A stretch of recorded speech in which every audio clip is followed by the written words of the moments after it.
اعوذ باللہ من شرور انفسنا ومن سیئات اعمالنا من يهده الله فلا مضل له ومن يضلل فلا هادي له واشهد ان لا اله الا الله وحده لا شريك له واشهد ان محمدا عبده ورسوله يا ايها الذين امنوا اتقوا الله حق تقاته ولا تموتن الا وانتم مسلمون يا أيها الناس اتقوا ربكم الذي خلقكم من نفس واحدة وخلق منها زوجها وبث منهما رجالا كثيرا ونساء واتقوا الله الذي تساءلون به والأرحام إن الله كان عليكم رقيبا يا أيها الذين آمنوا اتقوا الله وقولوا قولا سديدا يصلح لكم أعمالكم ويغفر لكم ذنوبكم ومن يطع الله ورسوله فقد فاز فوزا عظيما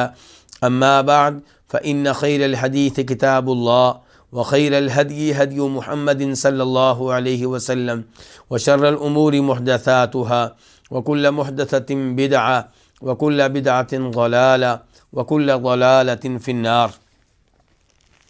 الوافی بما فی الصحیحین، یہ وہ عظیم کتاب ہے جو صحیح بخاری اور صحیح مسلم کی احادیث پہ مشتمل ہے. کتاب کے مؤلف نے کوشش کی ہے کہ اس کتاب میں احادیث کا تکرار نہ ہو، اس لیے احادیث کی تعداد 2000 سے کم ہے، اور ان میں سے 1235 حدیثیں اللہ کے فضل و کرم سے ہم پڑھ چکے ہیں، اور کچھ ہی حدیثیں باقی رہ گئی ہیں. کتاب کے مؤلف نے 10 مقاصد میں تقسیم کیا ہے. ان میں سے 5واں مقصد الحاجات الضروریہ، انسان کی ان حاجات پہ مشتمل ہے جو ضروری ہیں. تو جو انسان کی ضروری حاجات ہیں، لازمی حاجات ہیں، ان کے بارے میں جو احادیث ہیں ان کا تذکرہ ہو رہا ہے. اور اس ضمن میں تیسری کتاب ہے کتاب الطب والرؤیا. یہ وہ کتاب ہے جس کا تعلق طب کے مسائل سے ہے، میڈیکل کے مسائل سے ہے، اور خوابوں وغیرہ سے ہے، اور جادو، یہ سارا موضوع اس میں چل رہا ہے. اس میں دوسری فصل جو ہے وہ کس بارے میں ہے؟ الطب والرقا والسحر، طب کے بارے میں، دم وغیرہ کے بارے میں، اور جادو کے بارے میں. اور اس دوسری فصل میں اس وقت ہم 21واں باب شروع کریں گے. باب وصایا صحیہ عامہ. اس باب میں عام طبی وصیتوں کا تذکرہ ہے، یعنی کہ نبی علیہ الصلوۃ والسلام کی وہ وصیتیں، وہ نصیحتیں جو طب سے تعلق رکھتی ہیں، صحت کے مسائل سے تعلق رکھتی ہیں، جن پہ عمل کیا جائے تو انسان بہت سی امراض سے محفوظ رہ سکتا ہے. تو اس ضمن میں جو احادیث ہیں وہ یا تو ہم پڑھ چکے ہیں بلکہ پڑھ چکے ہیں، اس لیے ان کے نمبر دے دیے گئے ہیں اور اشارہ کر دیا گیا ہے کہ وہ احادیث آپ دیکھ لیں. ان احادیث میں نبی علیہ الصلوۃ والسلام نے ایسی وصیتیں کی ہیں جن کا تعلق ہماری صحت سے ہے اور ہمارے علاج وغیرہ سے ہے، طب سے ہے، احتیاط سے ہے، پرہیز سے ہے. ان میں سے ایک حدیث ہے 272. اب 272 جو حدیث ہے وہ ہم پڑھ چکے ہیں، تو میں اس کی طرف اشارہ کر دوں گا. جناب ابو ہریرہ کہتے ہیں اللہ کے رسول صلی اللہ علیہ وسلم نے فرمایا، 2 ایسے کاموں سے بچو جن کی بنیاد پہ لعنت ہوتی ہے، یعنی کہ وہ 2 کام جو کرے گا اس پہ کیا ہوگا؟ لعنتیں ہوں گی. تو پوچھا گیا اللہ کے رسول علیہ الصلوۃ والسلام وہ کون سے 2 کام ہیں؟ فرمایا نمبر 1 لوگوں کے راستے میں پخانہ وغیرہ کرنا، نمبر 2 لوگوں کے سائے میں پخانہ کرنا، یعنی کہ جہاں سے لوگ گزرتے ہیں، لوگوں کی گزرگاہ ہے، اس پہ آپ پخانہ نہ کریں. کیوں؟ پخانہ ہوگا، پلید چیز ہے، گندگی ہے، جو لوگ گزریں گے ان کی صحت پہ برا اثر پڑے گا. اور ایسے ہی جہاں پہ لوگ سایہ حاصل کرنے کے لیے بیٹھتے ہیں، کسی درخت کے نیچے بیٹھتے ہیں، تو وہاں پہ آ کے آپ پخانہ کریں گے تو لوگ تنگ بھی ہوں گے اور ان کی صحت کے لحاظ سے بھی مسائل پیدا ہوں گے.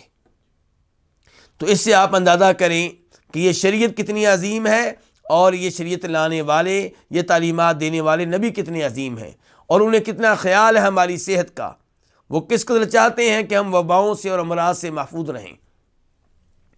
اس کے بعد حدیث نمبر 273، اور وہ کیا ہے، وہ بھی جناب ابو ہریرہ روایت کرتے ہیں کہ فرمایا نبی علیہ الصلوۃ والسلام نے، تم میں سے کوئی بھی ایسے کھڑے پانی میں پیشاب نہ کرے جو رکا ہوا ہے، جو چلتا نہیں ہے، جو رواں دواں نہیں ہے، جو ساکن ہے، ٹھہرا ہوا ہے۔ کیوں؟ فرمایا کہ پھر اسی میں وہ غسل کرے گا۔ تو جب لوگ گھروں سے باہر کسی تالاب میں غسل کیا کرتے تھے تو ان ایام میں ایسی احادیث کی زیادہ اہمیت تھی، آج بھی اہمیت ہے، لیکن شہروں کے لوگ ظاہر ہے کہ انہیں یہ سہولت حاصل نہیں ہے، لیکن شہروں کے لوگ بھی اسے کسی اور لحاظ سے دیکھ سکتے ہیں۔ مثال کے طور پہ سوئمنگ پول میں آپ پیشاب نہ کریں۔ تو اس قسم کی یعنی کہ جو امور ہیں ان کا خیال رکھیں، کیونکہ اگر یہاں پہ آپ پیشاب کریں گے تو پیشاب کے جراثیم تو نہایت خطرناک ہوتے ہیں، پلید بھی ہے اور خطرناک بھی ہے صحت کے لحاظ سے، تو دوسروں کی صحت پہ برے اثرات مرتب ہوں گے، کیونکہ وہ بعد میں آ کے اس میں غسل کریں گے، یا ہو سکتا ہے آپ ہی کو اس میں غسل کرنے کی ضرورت پیش آ جائے۔ اس کے بعد حدیث نمبر 312، یہ بھی ہم پڑھ چکے ہیں۔ اس میں کیا ہے، اس میں سوید بن نعمان کہتے ہیں کہ وہ نبی علیہ الصلوۃ والسلام کے ساتھ نکلے خیبر کی جانب، تو جب وہ صحبہ مقام پہ تھے، اور یہ خیبر سے پہلے ہے لیکن خیبر کے قریب ہے، تو وہاں پہ آپ نے عصر کی نماز پڑھائی۔ پھر آپ نے لوگوں سے کہا کہ جس کے پاس کھانے پینے کی کوئی چیز ہے وہ لے آئے، تو لوگ کیا لے کر آئے؟ ستو لے کر آئے۔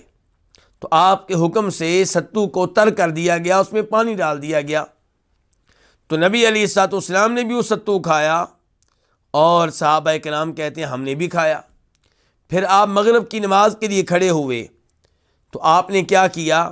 آپ نے وضو تو نہیں کیا کیونکہ وضو موجود تھا، وضو ٹوٹا نہیں ہے، لیکن آپ نے کلی کی ہے۔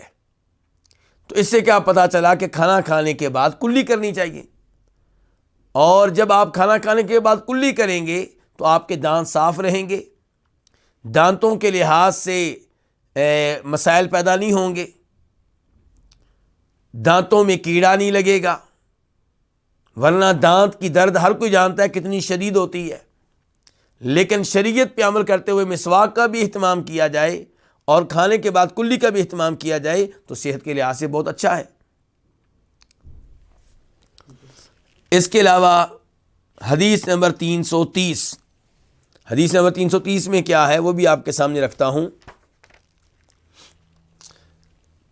یہ جناب ابو ہریرہ روایت کرتے ہیں کہ فرمایا نبی علیہ الصلوۃ والسلام نے کہ ہر مسلمان کو چاہیے کہ 7 دنوں میں کسی دن غسل کرے، غسل میں اپنا سر دھوئے، اپنا جسم دھوئے۔ اور نسائی شریف میں نبی علیہ السلام نے فرمایا کہ جمعہ کے دن، تو اس سے پتہ چلا کہ ہفتے میں کم از کم ایک بار غسل کرنا چاہیے، اور جس پہ جمعہ واجب ہے وہ مسافر نہیں ہے اور بیمار بھی نہیں ہے، تو وہ پھر کس دن غسل کرے؟ جمعہ کے دن کرے۔ تو بہرحال شریعت چاہتی ہے ہفتے میں ایک بار آپ غسل کریں، اچھی طرح غسل کریں، اس کے علاوہ بھی کریں لیکن کم از کم ایک بار کریں۔ تو اس سے کیا ہوگا؟ آپ کی صحت بھی اچھی رہے گی اور دوسرے بھی آپ کی طرف سے آنے والے امراض اور وباؤں سے محفوظ رہیں گے۔ تو یہ ہیں تعلیمات کس معاملے میں؟ صحت کے معاملے میں، طب کے معاملے میں نبی علیہ السلام کی شاندار تعلیمات۔ اس کے بعد ہم بڑھتے ہیں باب نمبر 22 کی طرف۔ یہ باب کیا ہے؟ باب تحریم الکہانہ۔ اس میں وضاحت ہوگی اس بات کی کہ کہانت جو ہے وہ حرام ہے۔ کہانت کسے کہتے ہیں؟ غیب کی خبریں بتانے کا دعویٰ کرنا، غیب کی خبریں بتانے کا دعویٰ کرنا۔ حدیث نمبر 1236، 1236 میم۔ اس حدیث کو روایت کرنے والے امام کون سے ہیں؟ امام مسلم۔ عن صفیہ، روایت ہے صفیہ سے. یہ کون ہیں؟ جناب عبداللہ بن عمر کی وائف اور ابو عبید بن مسعود الثقفی کی بیٹی. تو ان سے روایت ہے. اور یہ کس سے روایت کرتی ہیں؟ عن بعض ازواج النبی صلی اللہ علیہ وسلم، یہ روایت کرتی ہیں نبی علیہ الصلوۃ والسلام کی کسی بیوی سے، اور وہ بیوی روایت کرتی ہیں نبی علیہ الصلوۃ والسلام سے. وہ کیا حدیث ہے ابھی اس کا تذکرہ کرتا ہوں، لیکن یہاں پہ یہ ایک مسئلہ ہے کہ صفیہ روایت کرتی ہیں آپ کی کسی بیوی سے. کون سی بیوی سے؟ اس معاملے میں شک ہوا ہے اس کو جو صفیہ سے نیچے ہیں. وہ ایک راوی ہیں نافع. نافع عبداللہ بن عمر کے آزاد کردہ غلام، صفیہ عبداللہ بن عمر کی کیا ہے؟ وائف. اور نافع کے عبداللہ بن عمر کے غلام. اور بہت سی احادیث عبداللہ بن عمر سے روایت کرنے والے کون ہیں؟ نافع ہیں. نافع سے روایات عام طور پہ نقل کرتے ہیں عبداللہ بن عمر سے عام طور پہ روایات نقل کرتے ہیں نافع یا پھر ان کے بیٹے سالم بن عبداللہ بن عمر. تو یہاں پہ بھی نافع راوی ہیں. نافع بھول گئے ہیں کہ صفیہ نے آپ کی کس وائف کا نام لیا تھا. کبھی وہ کہتے ہیں کہ حفصہ، سیدہ حفصہ رضی اللہ تعالی عنہن جمیعا، اور کبھی وہ کہتے ہیں کہ ام المؤمنین عائشہ، اور کبھی وہ اس انداز سے ذکر کرتے ہیں کہ آپ کی کسی بیوی سے، کہ اس کا نام ذکر نہیں کرتے. لیکن کیا اس وجہ سے حدیث کی صحت پہ کوئی اثر پڑے گا؟ نہیں، حدیث کی صحت پہ اثر نہیں پڑے گا، کیونکہ صحابی کوئی بھی ہوں سب کے سب قابل اعتماد ہیں، قابل اعتبار ہیں. ان میں سے کوئی بھی ایسا نہیں ہے جس پہ کسی قسم کا شک و شبہ کیا جا سکے. سب کے سب عادل.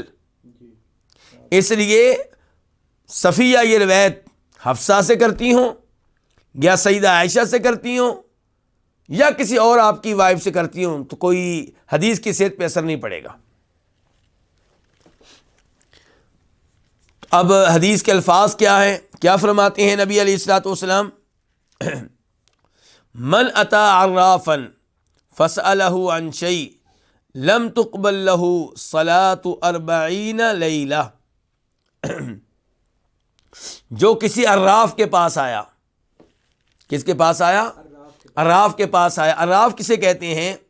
جو غیب کی خبریں دینے کا دعویٰ کرے. امام خطابی اس کے بارے میں کہتے ہیں کہ یہ وہ شخص ہوتا ہے جو یہ بتاتا ہے کہ جو چیز آپ کی چوری ہوئی ہے وہ کہاں پہ ہے، جو چیز آپ کی گم ہوئی ہے وہ کہاں پہ ہے. یعنی کہ ایسا دعویٰ اگر غیبی طور پہ کیا جائے کہ میں غیب کی خبریں جانتا ہوں تو اس کو کیا کہتے ہیں؟ اس کو عراف کہتے ہیں. اور عراف جو ہے یہ کاہن کے اقسام میں سے قسم ہے. غیب کی خبریں بتانے والے کئی طرح کے لوگ ہوتے ہیں، ان میں سے ایک عراف ہے. نجومی بھی انہی میں سے ہوتے ہیں، ستاروں کے ذریعے خبریں بتانے کا دعویٰ کرنے والے اور دیگر کئی لوگ. تو جو بھی غیب کی خبریں بتانے کا دعویٰ کرے وہ کیا ہوا؟ کاہن ہوا. اور وہ طرح طرح کے لوگ ہوتے ہیں. تو فرمایا من اتی عرافا، تو جو آئے کسی ایسے شخص کے پاس جو غیب کی خبریں بتانے کا دعویٰ کرے، سنانے کا دعویٰ کرے، فسألہ عن شیء، تو اس سے سوال کرے کسی غیبی امر کے بارے میں، تو لم تقبل لہ صلاة 40 لیلہ، تو اس کی 40 راتوں کی نمازیں قبول نہیں ہوں گی. یعنی کہ 40 دن اور 40 راتوں کی نماز قبول نہیں ہوگی. اس سے آپ اندازہ کریں کہ کسی کاہن سے، غیبی باتیں بتانے کا دعویٰ کرنے والے سے رابطہ کرنا کتنا بڑا جرم ہے. اور آج لوگ کہتے ہیں جی فلاں پیر صاحب غیبی باتیں بتاتے ہیں، فلاں بابا جی غیبی باتیں بتاتے ہیں، اور لوگ ان سے متاثر ہو رہے ہوتے ہیں. حالانکہ جب کوئی یہ اشارہ بھی دے دے کہ میں غیبی باتیں بتا سکتا ہوں تو آپ یقین کر لیں کہ یہ شیطان ہے. کیونکہ اللہ رب العزت کا کلام غلط نہیں ہو سکتا. اللہ نے کہہ دیا قُل لَا يَعْلَمُ مَنْ فِي السَّمَاوَاتِ وَالْأَرْضِ الْغَيْبَ إِلَّا اللَّهُ. اللہ کے سوا کوئی بھی عالم الغیب نہیں ہے. اب اگر کوئی یہ کہتا ہے کہ میں غیب کی باتیں بتا سکتا ہوں تو پتہ چلا کہ یہ جھوٹا ہے، کیونکہ اللہ سچے ہیں. لیکن لوگ شکوک و شبہات کا شکار ہو جاتے ہیں کہ آخر اسے کیسے پتہ چل گیا. کئی دفعہ یہ تکا ہوتا ہے، اور کئی دفعہ جن جو آسمان کی باتیں سننے کی کوشش کرتے ہیں ان کے کانوں میں کوئی نہ کوئی بات پڑ جاتی ہے. کون سی بات؟ جو انہوں نے فرشتوں سے سنی ہوتی ہے، جب فرشتے آپس میں گفتگو کر رہے ہوتے ہیں. اور یہ اللہ کی مرضی کے خلاف نہیں ہوتا.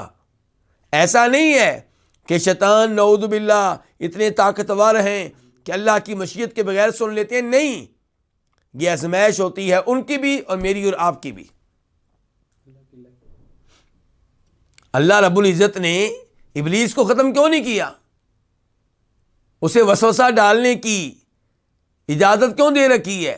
میرا اور آپ کا امتحان ہے کہ ہم رحمان کی سنتے ہیں یا شیطان کی سنتے ہیں. ایسے ہی یہ معاملہ ہے کہ جن جو ہیں وہ ایک دوسرے کے کندھے پہ کھڑے آسمانوں تک جا رہے ہیں، اور آسمان والے فرشتے جب آپس میں گفتگو کر رہے ہوتے ہیں تو ان کی باتوں میں سے کوئی نہ کوئی بات اس جن کے کانوں میں پڑ جاتی ہے جو آسمان کے قریب ہوتا ہے. پھر شہاب ثاقب اس کا پیچھا کرتا ہے. کئی دفعہ شہاب ثاقب اس جن کو جلا دیتا ہے پہلے اس کے کہ وہ سنی ہوئی بات نیچے والے شیطان جن کو بتائے، اور کئی دفعہ وہ نیچے بتانے میں کامیاب ہو چکا ہوتا ہے. اب وہ ایک آدھ بات بڑی مشکل سے نیچے پہنچتی ہے، اور وہ جن کس کو بتائیں گے؟ کسی توحید والے عالم دین کو؟ بالکل نہیں. وہ اپنے دوستوں کو بتائیں گے. دوست کون ہوں گے ان کے؟ انسانوں میں سے شیطان. اب انسانوں میں سے جو شیطان غیبی باتیں بتانے کا دعویٰ کرے، اگرچہ اس کی 100 باتوں میں سے ایک بات صحیح نکل آئے، آپ جان لیں کہ یہ شیطان ہے. لیکن لوگ کیا کہتے ہیں؟ جی اللہ کا ولی ہے کیونکہ اس نے غیب کی بات ایک بتا دی ہے. نبی علیہ السلام بتاتے ہیں کہ وہ ایک بات اس کو بتا دی جاتی ہے، پھر اس کی 100 باتوں میں سے ایک بات صحیح نکلتی ہے. لوگ اس ایک بات کی وجہ سے اسے سچا مانتے ہیں، اور 99 باتیں جو غلط نکلتی ہیں ان کی وجہ سے اسے مجرم نہیں سمجھتے، اسے جھوٹا نہیں سمجھتے. تو یہ ہے کہ آپ اگر کسی ایسے شخص کے پاس جاتے ہیں، آپ کا رشتہ دار جاتا ہے، آپ کا دوست جاتا ہے، تو اسے معلوم ہونا چاہیے کہ 40 دن تک اس کی نماز قبول نہیں ہوگی.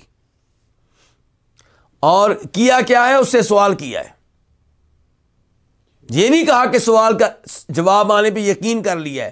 اگر جواب آنے پہ آپ یقین کر لیں، اس سے سچا جان لیں، اس کی تصدیق کریں، تو پھر ابو داؤد شریف کی حدیث ہے جس کے الفاظ ہیں کہ من اتی عرافا او کاہنا فصدقہ فقد کفر بما انزل علی محمد صلی اللہ علیہ وسلم. اگر آپ کسی کاہن کے پاس جاتے ہیں، غیبی باتیں بتانے کا دعویٰ کرنے والے کے پاس جاتے ہیں، اس سے سوال کرتے ہیں، جو جواب ملے اس جواب میں آپ اسے سچا جانتے ہیں، پھر تو آپ کافر ہو چکے.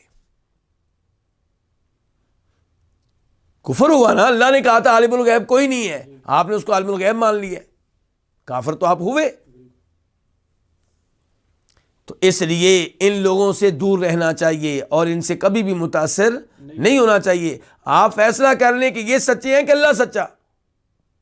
جب اللہ سچا ہے تو پھر ان کے بارے میں آپ کے ذہن میں شکوک و شبہات کیوں پیدا ہوتے ہیں؟ اگر کبھی پیدا ہوتے ہیں تو اس کے پیچھے کون ہے؟ شیطان ہے، اس کے وسوسے ہیں. اور آج یہ ایک نئے انداز سے کام شروع ہو چکا ہے استخارے کے نام پہ. ایک تو وہ استخارہ ہے جو شرعی استخارہ ہے.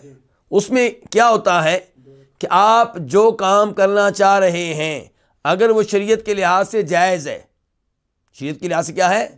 واجب نہیں ہے. اگر واجب ہے تو استخارے کی ضرورت نہیں، آنکھیں بند کر کے کریں. نماز واجب ہے، نماز پڑھنے کے لیے استخارے کی ضرورت نہیں ہے. استخارے کا مطلب ہوتا ہے کہ اللہ سے خیر مانگنا، اللہ سے کہنا کہ یا اللہ اگر ادھر خیر ہے تو میرا کام کر دے. نماز تو اللہ نے پہلے بتا دیا کہ خیر ہے، اس میں استخارہ کیوں ہوگا؟ شراب کے معاملے میں استخارہ نہیں ہوگا، اللہ نے پہلے بتا دیا کوئی شر ہے. تو جائز کام کے بارے میں استخارہ ہوتا ہے، اور اس میں کیا ہے کہ آپ وضو کرتے ہیں اور وضو کے بعد نماز پڑھتے ہیں 2 رکعتیں، اور پھر دعائے استخارہ کرتے ہیں جو حدیث میں آئی ہے، اور اس کا مفہوم کیا ہے کہ یا اللہ اگر یہ کام میرے لیے خیر کا باعث ہے دنیا کے لحاظ سے اور آخرت کے لحاظ سے تو میرا یہ کام کر دے، اس میں برکتیں ڈال دے اور مجھے اس پہ مطمئن کر دے، اور اگر یہ کام میرے لیے بہتر نہیں ہے تو مجھے اس سے دور کر دے، اس کو مجھ سے دور کر دے، اور مجھے وہاں پہ لے جا جہاں پہ میرے لیے خیر ہے۔ اس میں یہ کہیں نہیں آیا کہ آپ کو اب بتا دیا جائے گا کہ یہ بہتر ہے کہ بہتر نہیں ہے، یہ کہا گیا تھا کہ یا اللہ مجھے اس کے اوپر مطمئن کر دے اور میرے لیے کام آسان کر دے۔ تو اب آپ آگے بڑھیں استخارہ کرنے کے بعد، اگر دل مطمئن ہو رہا ہے تو وہ کام کریں، اگر دل مطمئن نہیں ہوتا، پریشانی ہو رہی ہے وہ کام کرتے ہوئے، تو پیچھے ہٹ دیں۔ اس کا مطلب یہ ہے کہ یہاں پہ آپ کے لیے خیر نہیں ہے، یہ ہے استخارہ۔ لیکن اور یہ استخارہ خود کرنا چاہیے، ہر کوئی اپنا استخارہ خود کرے۔ صحابہ کرام نے استخارے کے لیے کبھی بھی رابطہ نہیں کیا، کس سے؟ نبی علیہ الصلوۃ والسلام سے۔ لیکن آج کل جو استخارہ چل رہا ہے کہ میرا وہ استخارہ کر دے، وہ استخارہ کر دے، اور پھر وہ بتاتے ہیں جی ہاں مجھے بتایا گیا کہ تم یہ کرو یہ بہتر ہے، یہ کیا ہے؟ یہ تو غیبی باتیں بتانے کا دعویٰ ہے، ایک نیا انداز ہے اس شرک کے ارتکاب کا، تو اس لیے اس سے دور رہا جائے۔ اس کے بعد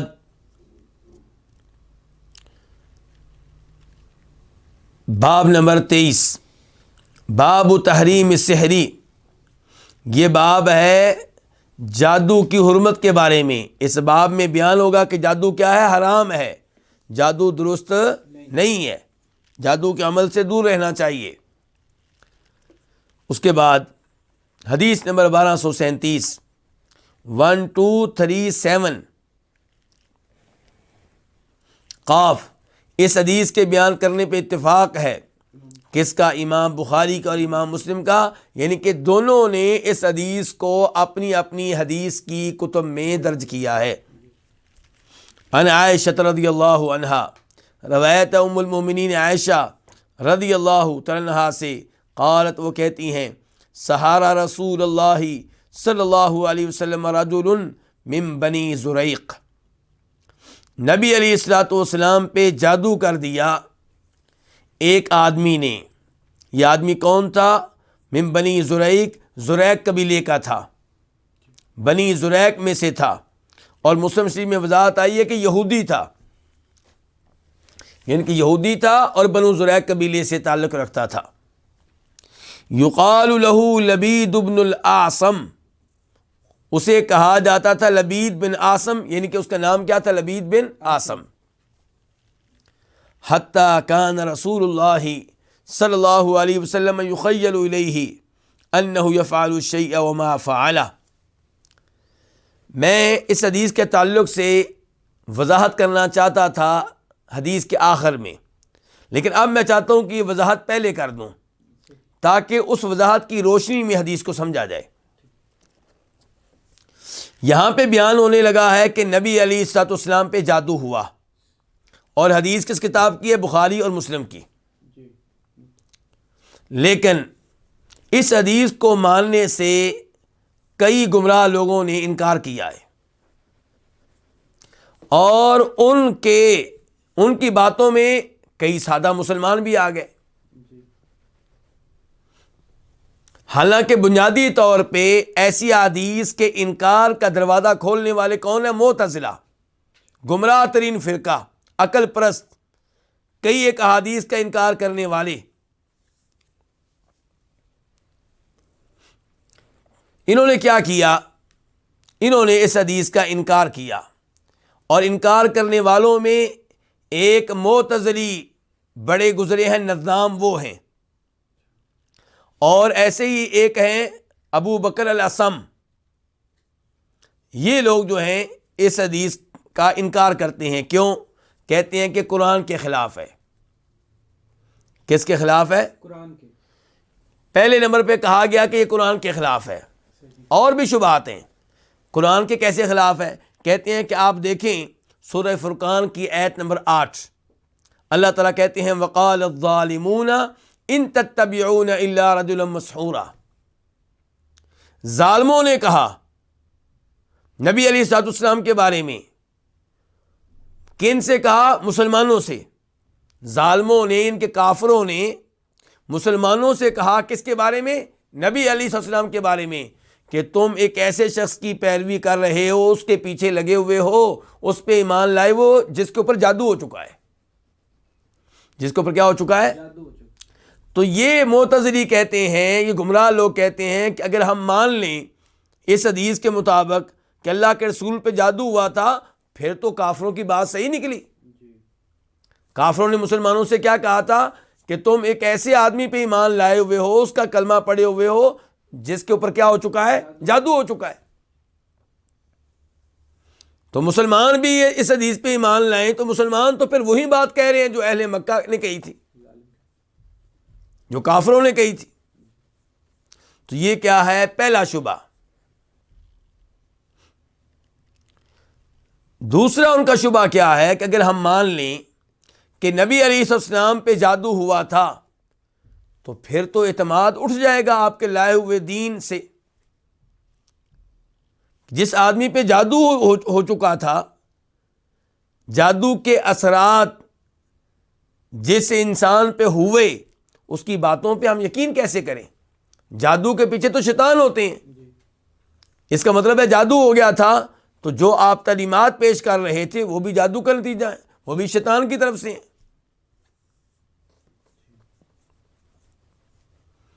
اس کے علاوہ بھی کئی شبہات ہیں. تو یہاں پہ اس بارے میں کچھ گفتگو میں آپ کے سامنے رکھنا چاہوں گا. امام ابن القیم رحمہ اللہ نے اپنی کتاب زاد المعاد میں اور بدائع الفوائد میں، اور حافظ ابن حجر نے فتح الباری میں ایسے لوگوں کے اوپر خوب رد کیا ہے. اور یاد رکھیے گا یہ لوگ نہایت خطرناک ہیں، آج بھی موجود ہیں. آپ جاوید احمد غامدی کو لے لیں، جاوید احمد غامدی کے استاد امین احسن اصلاحی کو لے لیں، پیچھے آپ چلے جائیں حمید الدین فراہی کی طرف. یہ لوگ بہت سے مسائل میں وہی رائے اپنائے ہوئے ہیں جو معتزلہ کی تھی، اور اپنی طرف سے یہ سمجھتے ہیں کہ ہم قرآن کا دفاع کر رہے ہیں. کیا کر رہے ہیں؟ قرآن کا دفاع کر رہے ہیں. کہتے ہیں اگر یہ احادیث ہم مان لیں گے تو قرآن کے اوپر حرف آئے گا، قرآن کے اوپر اعتراض آئے گا، اس لیے ایسی احادیث کا انکار کر دو.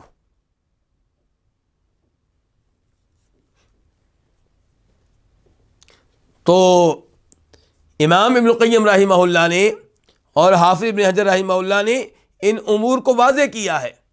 اب آپ ان کا پہلا اعتراض کیا تھا کہ ان تتبعون الا رجلا مسحورا، کہ یہ تو کافروں نے نعرہ لگایا تھا کہ تمہارا جو نبی ہے وہ سحر زدہ ہے، اس کے اوپر جادو ہوا ہے. اور حدیث بھی یہی کہتی ہے. تو ہماری گزارش یہ ہے کہ جو کچھ وہ کہتے تھے اور جو حدیث کہتی ہے اس میں آسمان زمین جتنا فرق ہے، اس سے بھی زیادہ فرق ہے. وہ کہنا چاہتے تھے کہ اس شخص کے اوپر جادو ہوا ہے اور اس نے جادو کے زیر اثر نبی ہونے کا دعویٰ کر دیا ہے، اور جادو کے زیر اثر یہ وہ کلام پیش کر رہا ہے جس کو یہ قرآن کہتا ہے اور اللہ کا کلام کہتا ہے. یعنی کہ سارا کچھ جو ہے وہ کیا ہے؟ جادو ہے. یعنی کہ نبوت کا دعویٰ جادو، قرآن کی 114 صورتیں کیا ہیں؟ جادو. جو بھی تعلیمات ہیں اس کے پیچھے کیا ہے؟ جادو.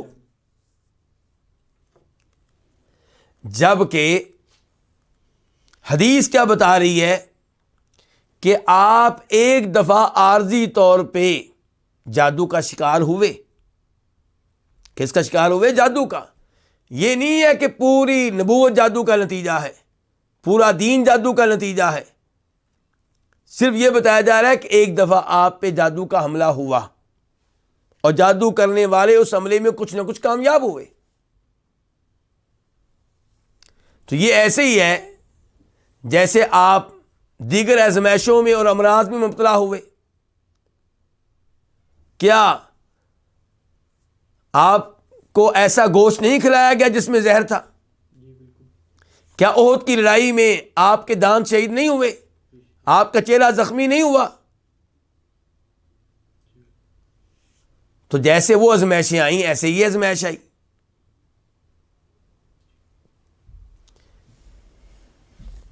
جہاں تک تعلق ہے اس چیز کا کہ پھر کیسے یقین رہے گا دین کے اوپر کہ وہ جادو کا نتیجہ نہیں ہے، تو گزارش یہ ہے کہ آپ پہ جو جادو ہوا اس نے دین کے اوپر کوئی اثر نہیں ڈالا، آپ کی دنیا کے اوپر اثر ڈالا ہے۔ دین کے لحاظ سے آپ معصوم ہیں، دین کے لحاظ سے آپ کیا ہیں؟ معصوم ہیں۔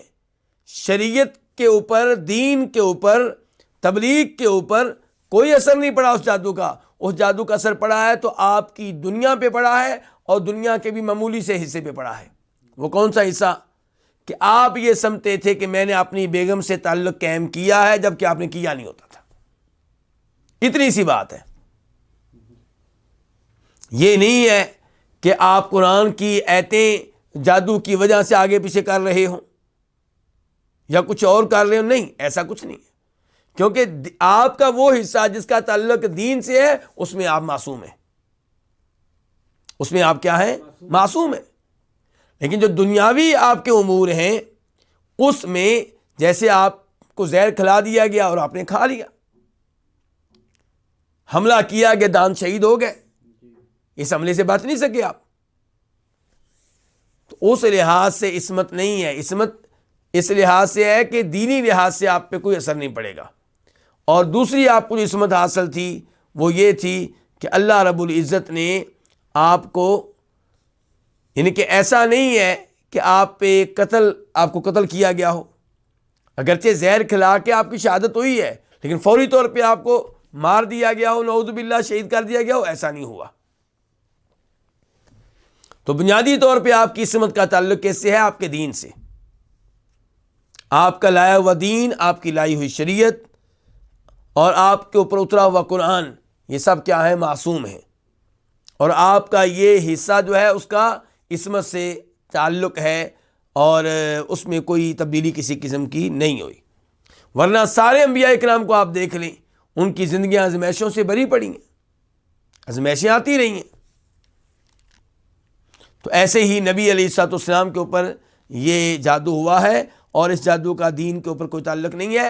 اور اگر کوئی آدمی ایسی کسی ایک حدیث کا انکار کرتا ہے تو پھر وہ اس فتنے میں مبتلا ہو جاتا ہے، وہ پھر دوسری حدیث کا بھی انکار کرتا ہے، تیسری کا بھی کرتا ہے، چوتھی کا بھی کرتا ہے، کیونکہ وہ سمجھتا ہے یہ حدیث بھی قرآن کے خلاف، یہ حدیث بھی عقل کے خلاف، اس حدیث کے اوپر بھی کافر اعتراض کریں گے، اس کا بھی انکار کرو، اس کا بھی انکار کرو، اس کا بھی انکار کرو۔ اور جب آپ نے ایک حدیث کا انکار کر دیا، بخاری مسلم کی ایک حدیث کا، تو پھر باقی کا انکار کرنا بھی آسان ہو جاتا ہے۔ صحیح بات یہ ہے کہ قرآن اور نبی علیہ الصلوۃ والسلام سے ثابت شدہ کسی حدیث میں کوئی تعارض یا ٹکراؤ نہیں ہو سکتا۔ جہاں کہیں ٹکراؤ ہوگا وہاں پہ آپ چیک کیجئے گا، یا تو آپ حدیث کا معنی غلط سمجھ رہے ہوں گے، یا وہ حدیث اللہ کے رسول سے ثابت نہیں ہوگی صلی اللہ علیہ وسلم۔ تو آئیے اب ذرا یہ پڑھتے ہیں۔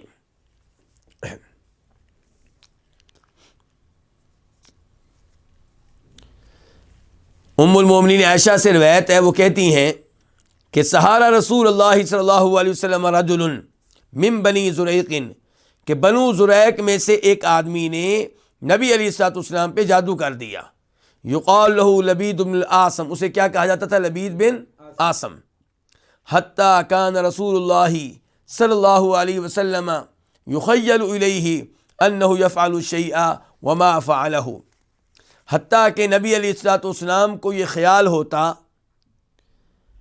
کہ آپ کوئی کام کر رہے ہیں، وما فعلہ، جب کہ آپ نے وہ کام نہیں کیا ہوتا تھا۔ اور اسی کی وجہ دوسری روایت میں آئی ہے، سفیان بن عیینہ کی روایت میں، کہ آپ یہ خیال کرتے تھے کہ آپ اپنی بیویوں کے پاس آئے ہیں، ان سے تعلق قائم کیا ہے، جب کہ آپ نے ایسا کیا نہیں ہوتا تھا۔ یہ ہے جادو کا اثر جو آپ کے اوپر ہوا۔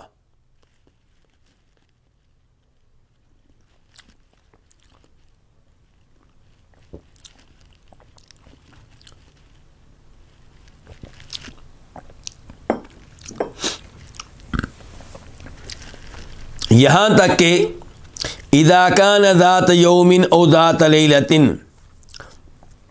یہاں تک کہ جب آپ ایک دن میں تھے یا ایک رات میں تھے، وہو عندی، اور آپ اس ایک دن یا ایک رات میں میرے پاس تھے. کون کہہ رہی ہیں؟ سیدہ عائشہ کہہ رہی ہیں. لیکنہ دعا ودعا، آپ میرے پاس تھے لیکن آپ نے دعائیں کیں اور دعائیں کیں. کیا مطلب؟ آپ میرے پاس تھے لیکن آپ نے دعائیں کی اور دعائیں کی. کیا مطلب ہے اس کا؟ مطلب یہ ہے کہ میرے پاس تھے لیکن نہ ہونے کے برابر. کیوں؟ کیونکہ آپ کی توجہ میری طرف نہیں تھی. آپ کس میں لگے رہے؟ دعاؤں میں لگے رہے. یہ مطلب ہے کہ آپ میرے پاس تھے لیکن آپ نے دعائیں کی اور دعائیں کی، ان کے دعائیں پھر دعائیں کرتے چلے گئے آپ. تو اس سے کیا پتا چلا کہ انسان پہ آزمائشیں آئیں تو رجوع کس کی طرف کریں؟ اللہ کی طرف کریں. نبی علیہ الصلوۃ والسلام نے کس سے رجوع کیا ہے؟ اللہ سے کیا ہے، اللہ سے دعائیں کی ہیں. اور اس سے بھی پتا چلا کہ آپ تمام انسانوں میں سب سے افضل ہونے کے باوجود انسان تھے، بشر تھے.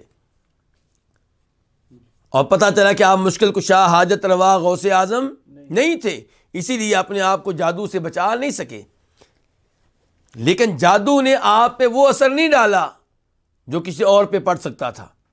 اگر یہی جادو کسی اور پہ کیا گیا ہوتا تو شاید بہت زیادہ اثرات مرتب ہوتے.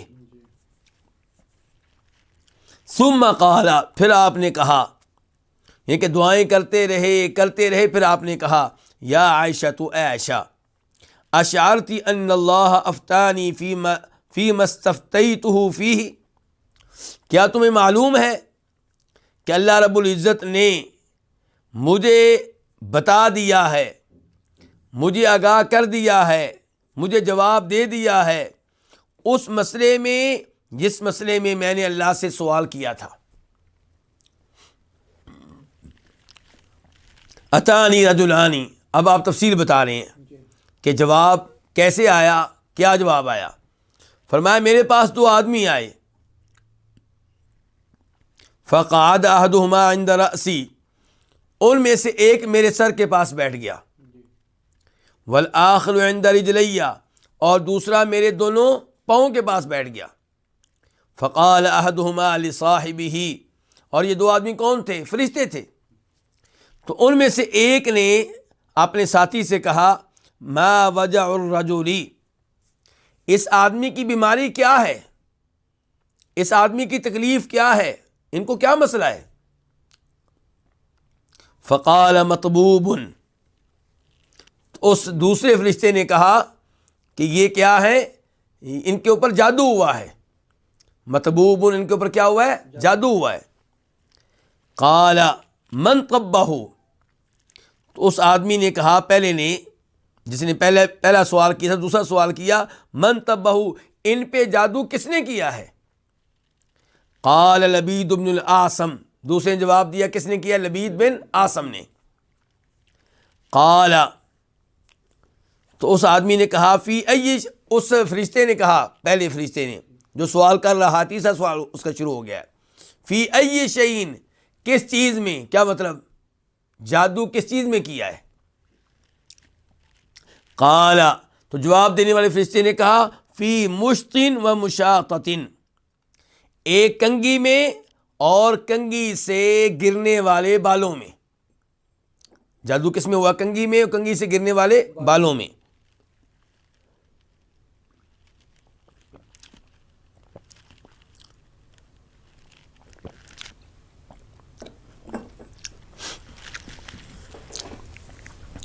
وجفی طلع نخلۃ ذکر، اور کھجور کے گھابا، تل کا معنی کیا ہے؟ گھابا. کھجور کا خوشہ، کھجور کا گھابا، کھجور کے خوشے کے نر غلاف میں. ہم سب جانتے ہیں کہ کھجوروں میں اور کئی اور پھلوں میں کیا کی جاتی؟ پیوند کاری. پیوند کاری کا مطلب کیا ہوتا ہے؟ نر کو مادہ سے ملا دینا، مذکر کو مؤنث سے ملا دینا. یعنی کہ درختوں میں بھی یہ سسٹم ہوتا ہے کہ یہ مذکر ہے، یہ مؤنث ہے، یہ نر ہے، یہ مادہ ہے. تو اس لیے یہاں پہ کیا تذکرہ آیا ہے؟ کھجور کے گھابے کے غلاف میں، لیکن وہ کیا ہے؟ وہ مذکر ہے. قال وَأَيْنَ هُوَ، تو سوال کرنے والے نے اب سوال کیا کہ وہ کہاں پہ ہے؟ یہ جو جادو ہے اور یہ پورا جو جادو کا یہ سامان جو جادو کیا گیا کہاں پہ ہے؟ قال فی بئر ذروان، ذروان نامی کنویں میں. کس کنویں میں؟ ذروان. اور یہ کنواں کہاں تھا؟ مدینہ میں تھا. اور یہ کنواں کن کا تھا؟ بنو زریق کا تھا، بنو زریق کے باغ میں تھا. جس قبیلے سے اس آدمی کا تعلق ہے، کس کا؟ لبید بن عاصم کا.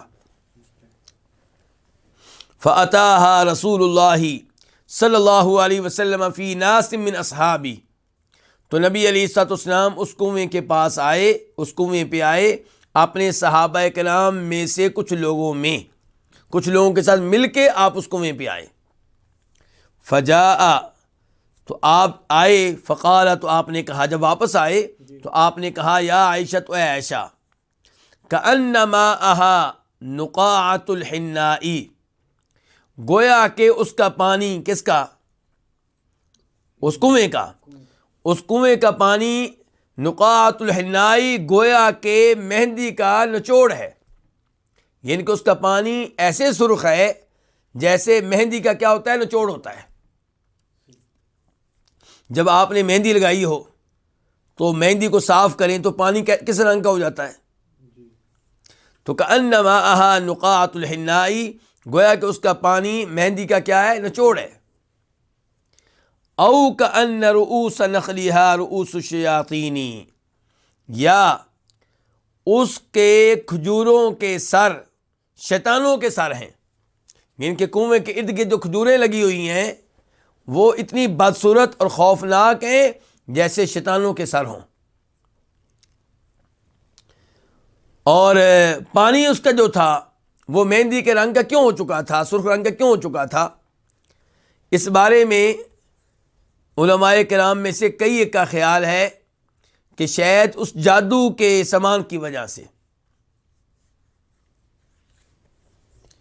قلت، میں نے کہا، یا رسول اللہ، اللہ کے رسول، افلا استخرجتہ، آپ نے اس جادو کو نکال کیوں نہ دیا؟ آپ اس کو وہاں سے نکالتے.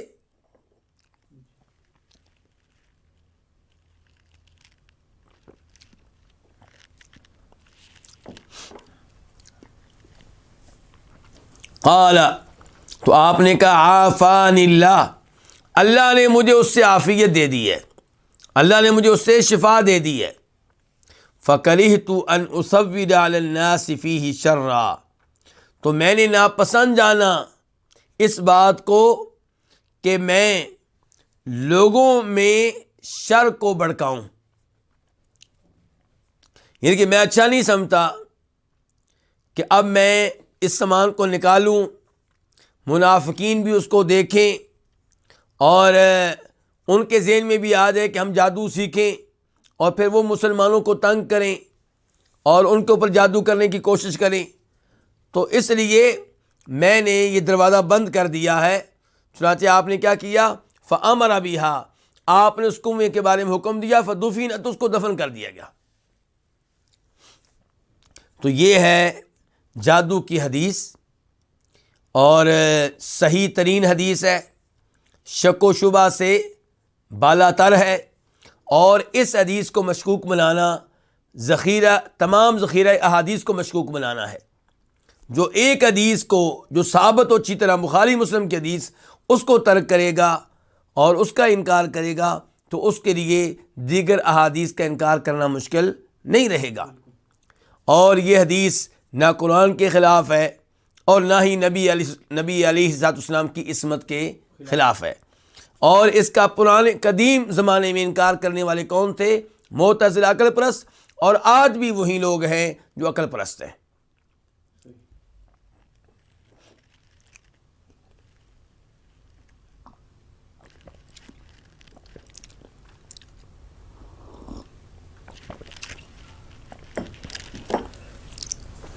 اس کے بعد کتاب کے مؤلف کہتے ہیں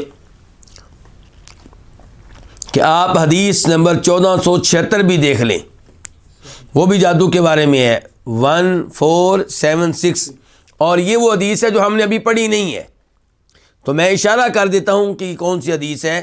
یہ وہ حدیث ہے جس میں جناب ابو ہریرہ کہتے ہیں کہ فرمایا نبی علیہ الصلوۃ والسلام نے 7 ایسے گناہوں سے بچو جو انسان کو ہلاک کر دینے والے ہیں، تباہ و برباد کر دینے والے ہیں۔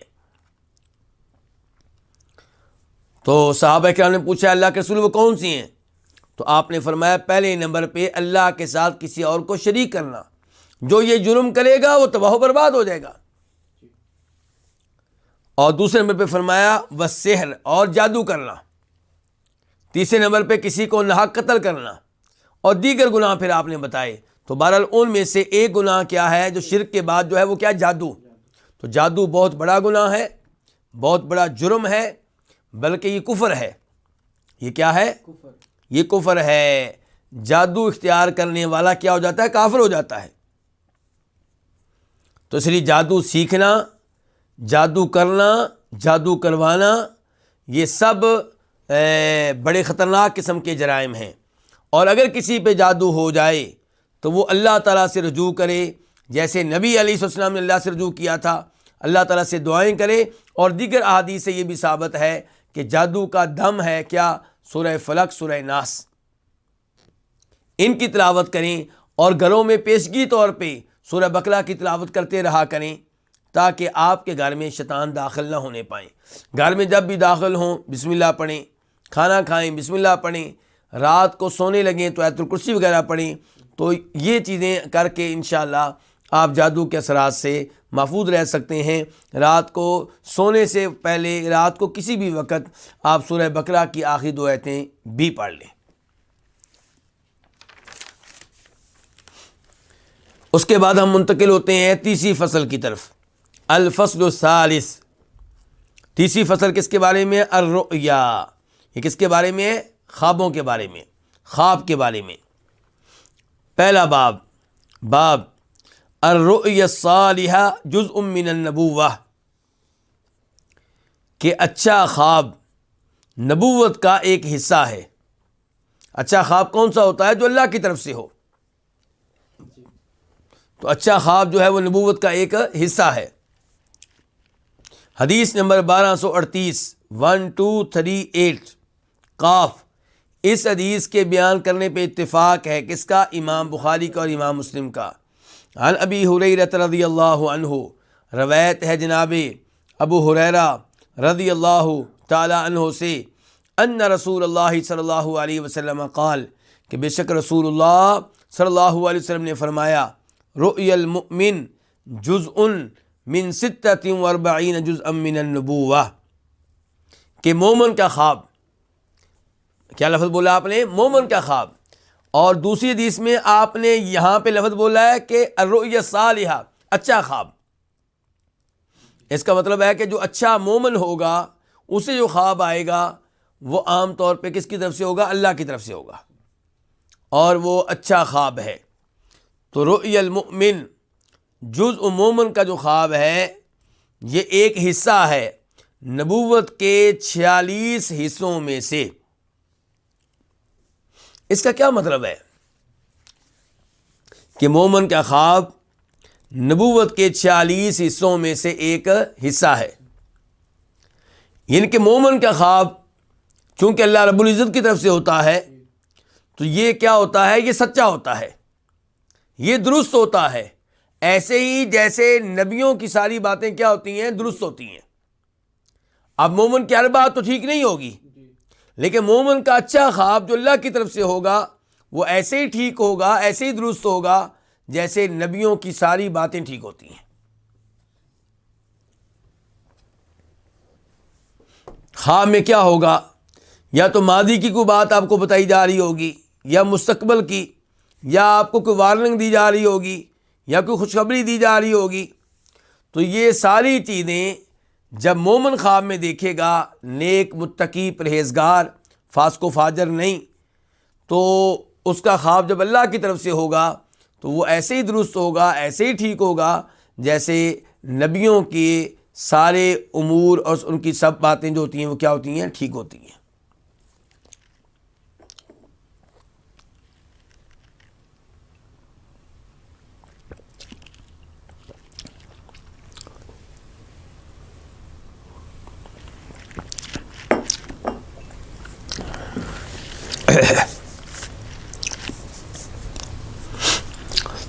اس کے بعد باب نمبر 2، باب من رأى النبی صلی اللہ علیہ وسلم فی المنام، یہ باب ہے اس شخص کے بارے میں جس نے خواب میں کس کو دیکھا؟ نبی علیہ الصلوۃ والسلام کو دیکھا۔ حدیث نمبر 1239، 1239۔ اس حدیث کو روایت کرنے والے امام بخاری ہیں۔ عن ابی سعید الخدری سمع النبی صلی اللہ علیہ وسلم یقول، روایت ہے جناب ابو سعید خدری رضی اللہ تعالیٰ عنہ سے کہ انہوں نے سنا نبی صلی اللہ علیہ وسلم سے، یقول کہ آپ فرما رہے تھے، من رآنی فقد رأى الحق، جس نے مجھے دیکھا اس نے حق دیکھا، یعنی کہ جس نے خواب میں مجھے دیکھا اس نے سچا خواب دیکھا ہے، یعنی کہ اس نے واقعی مجھے دیکھا ہے۔ جس نے مجھے خواب میں دیکھا فقد رأى الحق، اس نے حق دیکھا ہے، یعنی کہ اس نے سچا خواب دیکھا ہے۔ فإن الشیطان لا یتکوننی، کیونکہ شیطان میرے جیسا نہیں بن سکتا، شیطان میرا روپ اختیار نہیں کر سکتا، شیطان میری شکل میں نہیں آ سکتا۔ اس حدیث کو دھیان سے سمجھ لینا چاہیے۔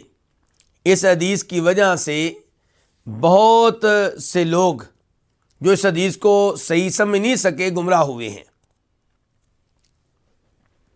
ہوتا کیا ہے، کئی لوگ دعویٰ کر دیتے ہیں کہ میں نے خواب میں نبی علیہ السلام کو دیکھا اور آپ یوں کہہ رہے تھے۔ سننے والے کہتے ہیں کہ دیکھو جی اللہ کے رسول کو خواب میں دیکھا ہے، اور اللہ کے رسول نے کہا تھا کہ جس نے خواب میں مجھے دیکھا اس نے تو مجھے ہی دیکھا ہے، شیطان میری شکل میں نہیں آ سکتا، اس لیے یہ صحیح کہہ رہا ہے۔ کئی لوگوں نے اپنے پیروں کی باتوں میں آ کے اپنے بیٹوں کو ذبح کیا، کیوں؟ یہ خواب میں بتایا گیا۔ اور ذہن میں رہے کہ ابراہیم علیہ السلام نے بھی خواب دیکھا تھا۔ خواب میں کیا دیکھا تھا؟ میں اپنے بیٹے کو ذبح کر رہا ہوں، لیکن وہ خواب کس کا تھا؟ ابراہیم علیہ السلام کا۔ اور نبیوں کا خواب کیا ہوتا ہے؟ وہ وہی ہوتا ہے، وہ اللہ رب العزت کی طرف سے ہوتا ہے، اس میں کوئی شک و شبہ نہیں ہوتا، اس میں کسی اور طرح کا احتمال یا خطرہ نہیں ہوتا۔ جبکہ وہ خواب جو مجھے آئے، آپ کو آئے، اس کی وہ حیثیت نہیں ہے جو نبیوں کے خواب کی ہے۔ اور ویسے بھی ہمارا دین مکمل ہو چکا ہے۔ اب جب خواب آئے تو آپ اسے شریعت کے ترازو میں تولیں۔ اگر خواب جو ہے شریعت کے خلاف ہے تو سمجھ لیں شیطان کی طرف سے، اس پہ بالکل عمل نہ کریں۔ اگر خواب شریعت کے عین مطابق ہے، شریعت کہتی ہے 5 وقت کی نمازیں پڑھیں، خواب میں بھی کہا جا رہا 5 وقت کی نمازیں پڑھیں، تو اچھی بات ہے، یہ شریعت کی تائید ہے، شریعت کے عین مطابق ہے۔ تو خواب اگر شریعت کے مخالف ہو تو اس پہ عمل کرنے کی یا اس پہ عقیدہ رکھنے کی اجازت نہیں ہے۔ تو ابراہیم علیہ السلام چونکہ نبی تھے تو ان کا خواب اللہ کی طرف سے تھا، تو گویا کہ ان کو آرڈر دیا گیا تھا اپنے بیٹے کو ذبح کریں، تو انہوں نے اس پہ عمل کیا۔ آج کسی شخص کو اس بات کی اجازت نہیں ہے کہ وہ اپنے بیٹے کو ذبح کرے اور یہ دعویٰ کرے کہ مجھے خواب آیا تھا، چاہے اسے خواب آیا ہو۔ بلکہ یہاں پہ میں یہ بتانا چاہوں گا کہ امام نووی اور قاضی یاز یہ دونوں ذکر کرتے ہیں کہ علماء کرام کا اس بات پہ اتفاق ہے کہ جب شعبان کے 29 دن گزر جائیں،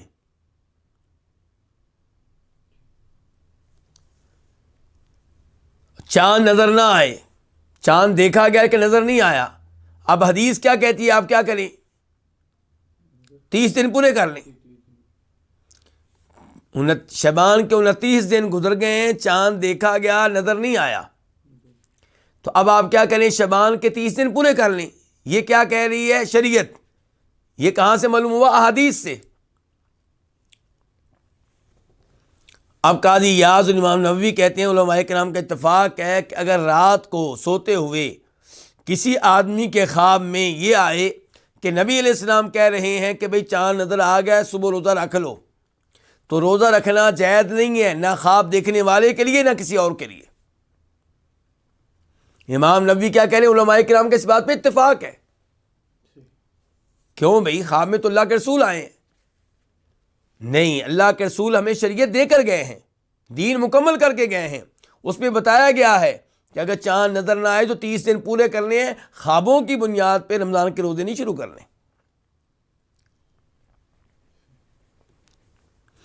تو جب کوئی آدمی یہ دعویٰ کرتا ہے کہ میں نے نبی علیہ السلام کو خواب میں دیکھا ہے، تو وہاں پہ ایک احتمال یہ ہوتا ہے کہ وہ جھوٹ بول رہا ہو، اس نے خواب دیکھا ہی نہ ہو۔ ہمارے پاس تو کوئی ایسا تھرمامیٹر نہیں ہے جس سے ہم چیک کر سکیں کہ اس نے خواب دیکھا بھی ہے کہ نہیں دیکھا۔ ہو سکتا ہے شہرت حاصل کرنے کے لیے، اپنے آپ کو بطور پیر مشہور کرنے کے لیے جھوٹ بول رہا ہو۔ دوسرے نمبر پہ ہم فرض کر لیتے ہیں کہ اس نے سچ کہا ہے، تو ہمیں اس بات کی گارنٹی کون دے گا کہ خواب میں اس کے پاس اللہ کے رسول آئے تھے، شیطان نہیں تھا صلی اللہ علیہ وسلم؟ آپ کہیں گے کہ حدیث ہے، اللہ کے رسول نے کہا تھا کہ جس نے خواب میں مجھے دیکھا اس نے مجھے دیکھا، شیطان میری شکل میں نہیں آ سکتا۔ تو میں یہ کہوں گا کہ حدیث کا معنی دھیان سے سمجھیں۔ اللہ کے رسول یہ کہنا چاہ رہے ہیں کہ جس نے مجھے دیکھا اس نے مجھے ہی دیکھا ہے، یعنی کہ اگر کوئی خواب میں مجھے میرے ہولیے میں دیکھتا ہے، میری شکل و صورت میں دیکھتا ہے، تو میری شکل و صورت میں شیطان نہیں آ سکتا، لیکن تیسری شکل میں آ کے میرے بھائیوں شیطان دھوکہ دے سکتا ہے۔ آپ کی شکل میں آ کے دھوکہ نہیں دے سکتا، کسی اور شکل میں آ کے کہہ سکتا ہے کہ میں نبی بول رہا ہوں۔ اللہ رب العزت نے شیطان کو یہ طاقت نہیں دی کہ آپ کی شکل میں آ کے دھوکہ دے۔ اسی لیے امام ابن سیرین رحمہ اللہ ایسی احادیث کے بارے میں کہتے ہیں جن احادیث میں آتا ہے کہ اللہ کے رسول نے فرمایا کہ جس نے خواب میں مجھے دیکھا اس نے مجھے ہی دیکھا ہے، شیطان میری شکل میں نہیں آ سکتا۔ امام ابن سیرین کہتے ہیں جب آپ کو آپ کی شکل میں دیکھا ہو، اذا رآہ فی صورتہ، یہ امام بخاری ان کا قول نکل کرتے ہیں، کن کا؟ امام ابن سیرین کا، کہ یہ تب ہوگا جب اس نے آپ کو واقعی آپ کی شکل میں دیکھا ہو، کسی اور شکل میں نہ دیکھا ہو۔ امام حاکم روایت کرتے ہیں مستدرک میں، عبداللہ ابن عباس کے پاس ایک آدمی آیا، کہا کہ میں نے نبی علیہ السلام کو خواب میں دیکھا ہے، تو کہا بھی حلیہ بیان کرو، جس کو خواب میں دیکھا تھا اس کو حلیہ بیان کرو۔ حلیہ بیان کیا گیا تو عبداللہ ابن عباس نے کہا کہ واقعی تو نے اللہ کے رسول کو دیکھا ہے۔ عبداللہ ابن عباس کے سوال کرنے سے ہم کیا نتیجہ اخذ کر سکتے ہیں؟ کہ دھوکہ ہو سکتا ہے۔ تو جو آپ کو خواب میں دیکھے وہ پھر دیکھے کہ اللہ کے رسول کا حلیہ تھا کیا۔ ایک صاحب نے دعویٰ کیا کہ میں نے اللہ کے رسول کو دیکھا ہے، پوچھنے والوں نے پوچھا اللہ کے رسول کو تو نے خواب میں دیکھا ہے تو بتاؤ کیا حلیہ تھا، کیا شکل و صورت تھی آپ کی؟ کہنے لگا جی داڑھی سفید تھی، دودھ کی طرح سفید، نورانی۔ تو خواب سننے والے نے کہا کہ تمہیں دھوکہ ہو گیا ہے، کیونکہ نبی علیہ السلام کی داڑھی میں 11 سے زائد سفید بال نہیں تھے۔ تو یہ اللہ کے رسول نہیں ہیں جن کو تم نے دیکھا، کوئی اور ہیں۔ تو اس لیے اس امر کا خیال رکھا جائے۔ حدیث کا مطلب کیا ہے کہ اگر کوئی واقعی آپ کی شکل میں آپ کو خواب میں نظر آئے تو وہ پھر آپ ہی ہیں، لیکن اگر کوئی تیسری شکل میں نظر آئے تو شیطان ہو سکتا ہے۔ کیا دنیا میں کئی لوگوں نے نبی ہونے کا دعویٰ نہیں کیا؟ تو ایسے ہی خواب میں معاملہ ہے۔ تو من رآنی فقد رأى الحق، جس نے مجھے دیکھا تو یقیناً اس نے حق دیکھا ہے، سچا خواب دیکھا ہے۔ فإن الشیطان لا يتکوننی، کیونکہ شیطان میری شکل میں نہیں آ سکتا، میرے جیسا نہیں بن سکتا۔ یہاں پہ ایک اور بات بھی آپ سے شیئر کرنا چاہوں گا کہ نبی علیہ الصلوۃ والسلام کو آپ نے خواب میں دیکھ لیا، اگر واقعی دیکھا ہے تو یہ بہت بڑا اعزاز ہے، بہت بڑی سعادت ہے۔ اس پہ آپ عاجزی کا مظاہرہ کریں، اللہ کا شکر ادا کریں۔ لوگوں کو بتانے کی کیا ضرورت ہے؟ اس کے لیے مجمع لگانا، جلسے قائم کرنا اور بتانا اللہ کے رسول میرے پاس آئے تھے، آپ کیا چاہتے ہیں؟ یہیں سے پتہ چل جاتا ہے کہ آپ کیا کھیل کھیل رہے ہیں۔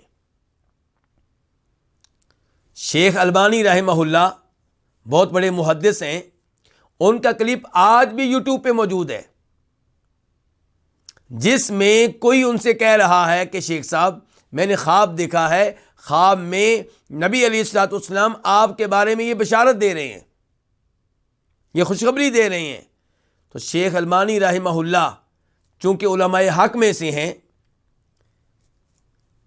وہ یہ بات سننے کے بعد رونا شروع کر دیتے ہیں، سسکیاں لیتے ہیں اور روتے ہی چلے جاتے ہیں۔ اس کے بعد ان سے کوئی بات نہیں ہو سکی، اور کبھی ایسا نہیں ہوا کہ انہوں نے اس خواب کو استعمال کیا اور شہرت حاصل کرنے کے لیے، لوگوں سے کچھ لینے کے لیے، شہرت بٹورنے کے لیے، نہیں، کچھ ایسا نہیں کیا انہوں نے۔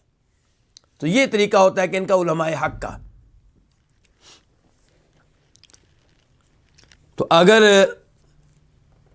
کسی کے خواب میں کوئی آئے جو نبی ہونے کا دعویٰ کر رہا ہو، اس کو چاہیے کہ وہ صحیح احادیث کی روشنی میں یہ پتہ کرے کہ نبی علیہ الصلوۃ والسلام کا حلیہ کیا تھا۔ اور اس موضوع پہ یہ بھی بتا دوں، ایک کتاب ہے باقاعدہ امام ترمذی کی، شمائل الترمذی، کیا نام ہے؟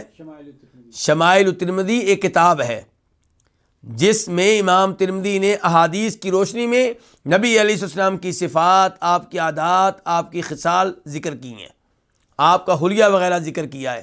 اس کتاب کا مطالعہ کرنا چاہیے، جس سے آپ کو پتہ چلے گا کہ نبی علیہ الصلوۃ والسلام کیسے تھے۔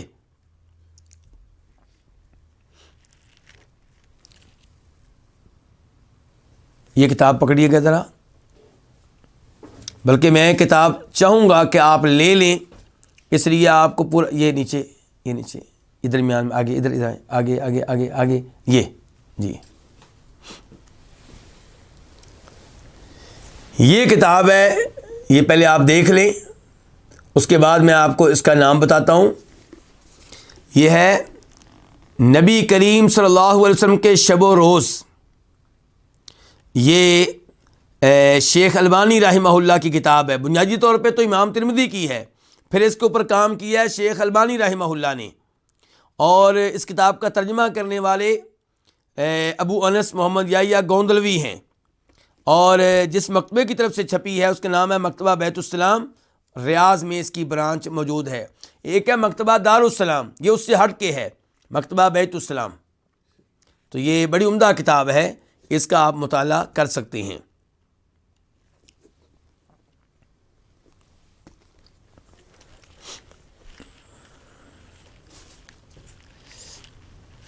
اس کے بعد باب نمبر 3، باب اذا رأى ما یکرہ۔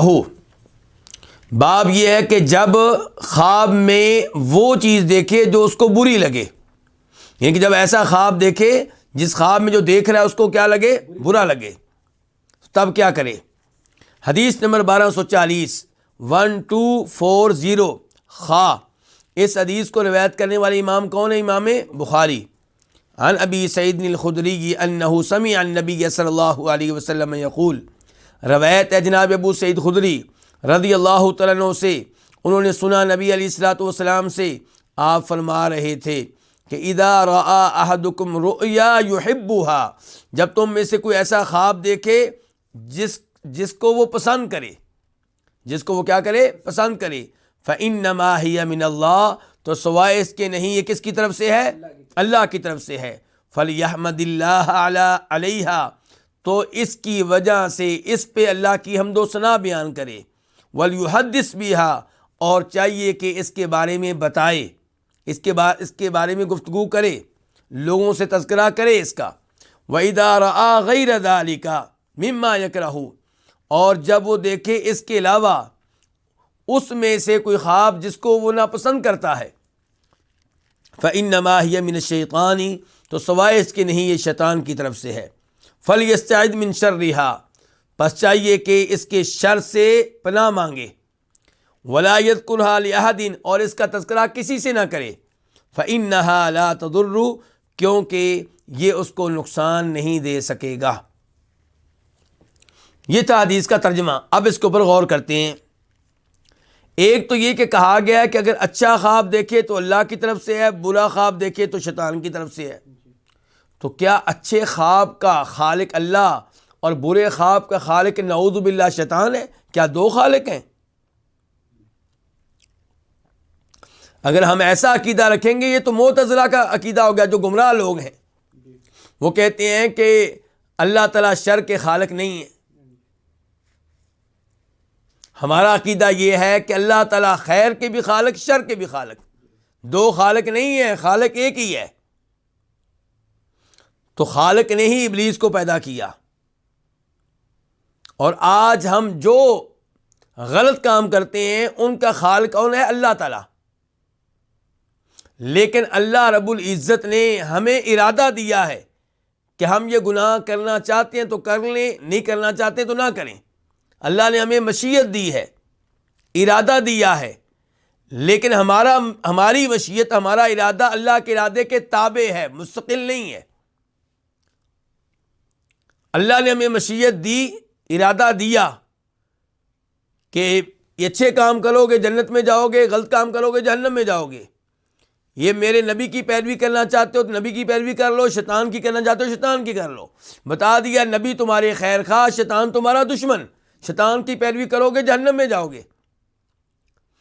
تو اللہ نے ہمیں ارادہ دیا ہے، اختیار دیا ہے، اور جن امور میں ہمارا اختیار نہیں ہے ان میں ہمارا حساب کتاب بھی نہیں ہوگا۔ مثال کے طور پہ کسی کا رنگ اگر اچھا نہیں ہے تو اس سے سوال نہیں ہوگا تمہارا رنگ برا کیوں تھا۔ کوئی اگر لنگڑا تھا، نابینا تھا، یہ سوال نہیں ہوگا تو لنگڑا کیوں تھا، نابینا کیوں تھا، کیونکہ یہ چیزیں اس کے اختیار میں نہیں تھیں۔ کسی کا ہاتھ کانپتا ہے، راشا کی بیماری ہے، اس سے سوال نہیں ہوگا تجھے راشا کی بیماری کیوں لگی تھی، کیونکہ یہ چیز اس کے اختیار میں نہیں ہے۔ لیکن گناہ کرنا، نیکی کرنا، یہاں پہ اللہ نے اختیار دیا ہے بندے کو۔ یہاں پہ اگر کوئی گناہ کرے گا تو اس سے حساب کتاب ہوگا۔ لیکن ایسا نہیں ہے کہ انسان گناہ کرے اللہ کی مشیت کے بغیر، یہ ممکن ہی نہیں ہے۔ لیکن یاد رکھیے گا، مشیت اور چیز ہے، اللہ کی رضا اور چیز ہے۔ اللہ راضی ہوتے ہیں جب ہم نیکی کریں، جب گناہ کریں تو اللہ اس پہ راضی نہیں ہے۔ اللہ کی محبت، اللہ کی رضا گناہ کرنے میں نہیں ہے، لیکن اللہ کا ارادہ وہ ہر عمل میں ہے۔ یعنی کہ ایسا ممکن نہیں ہے کہ اللہ کے ارادے کے بغیر دنیا میں جو مرضی ہوتا رہے۔ میں ہلکی سی ایک مثال دوں گا تاکہ آپ معاملے کو سمجھ جائیں۔ مثال کے طور پہ ایک والد نہیں چاہتا کہ اس کا بیٹا نماز کے وقت سویا رہے، لیکن بیٹا سویا رہتا ہے، باپ کچھ نہیں کر پاتا۔ کیا باپ کا ارادہ ہوتا ہے کہ سویا رہے؟ نہیں۔ باپ کی مشیت ہوتی ہے کہ سویا رہے؟ بالکل نہیں۔ باپ چاہتا ہے یہ اٹھے، یہ جائے، نماز پڑھے، لیکن باپ کا بس نہیں چلتا، باپ کا بس نہیں چلتا۔ تو ہم نعوذ باللہ اللہ تعالیٰ کے بارے میں یہ نہیں سوچ سکتے کہ انسان گناہ کرتا ہے، جرائم کرتا ہے، اور اللہ رب العزت کا ارادہ ہی نہیں ہے، یعنی کہ نعوذ باللہ اللہ کے ارادے کے خلاف کام ہو رہا ہے۔ ایسا نہیں ہے۔ اللہ نے خود اختیار دیا، ارادہ دیا، مشیت دی، یہ کرنا یہ کر لو، وہ کرنا وہ کر لو، بتا لیکن دیا۔ گناہ کرو گے تو میں اس پہ راضی نہیں ہوں، گناہ کرو گے تو میں اس کام سے محبت نہیں کرتا۔ میری محبت کیا ہے؟ نیکی کرو۔ تو یہاں پہ یہ جو کہا گیا ہے کہ خواب جو ہے برا شیطان کی طرف سے ہے، تو میں بتا رہا ہوں کہ شیطان اس خواب کا خالق نہیں ہے۔ لیکن ایک اصول ہے کہ عام طور پہ غلط کاموں کی نسبت الگ سے اللہ کی طرف نہیں کی جاتی۔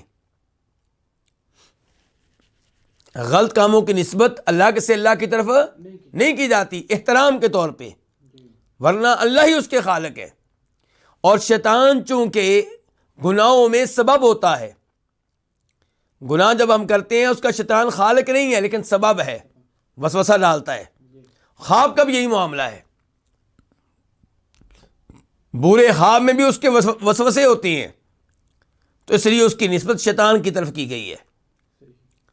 ورنہ خالق ہر خواب کے کون ہے؟ اللہ رب العزت.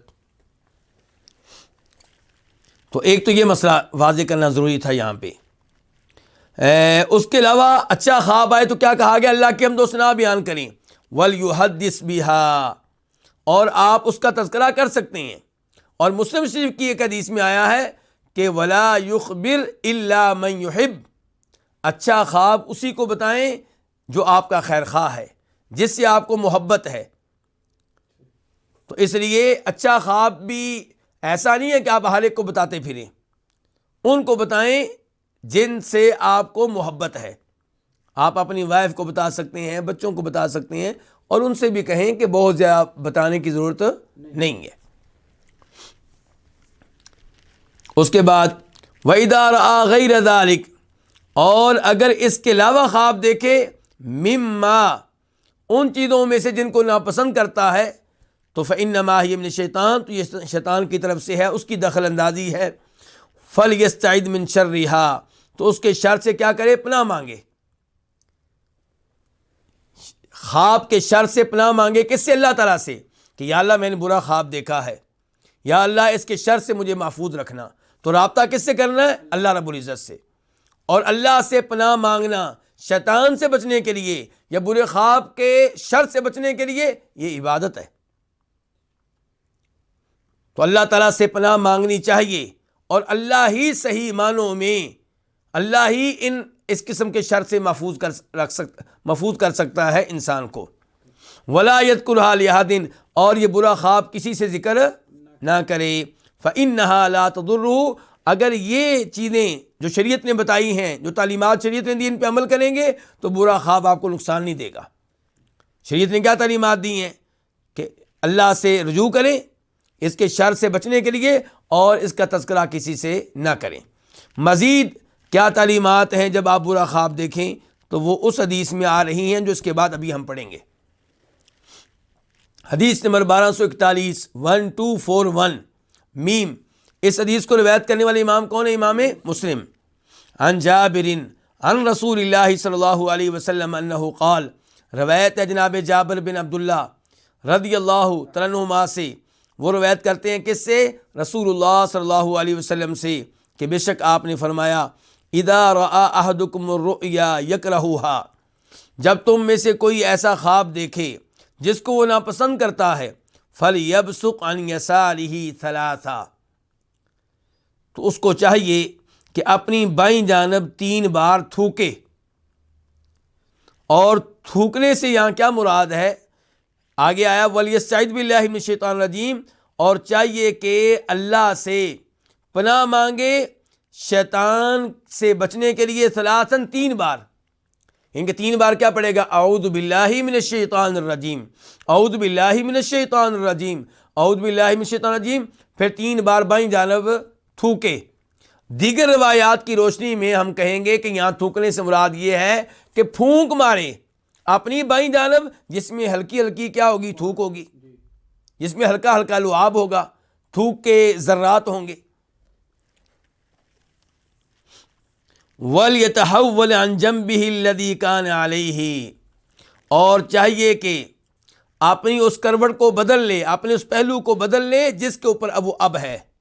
اگر آپ دائیں جانب لیٹے ہوئے ہیں اور یہ خطرناک خواب آیا ہے، برا خواب آیا ہے، تو آپ اپنی بائیں جانب پہ ہو جائیں.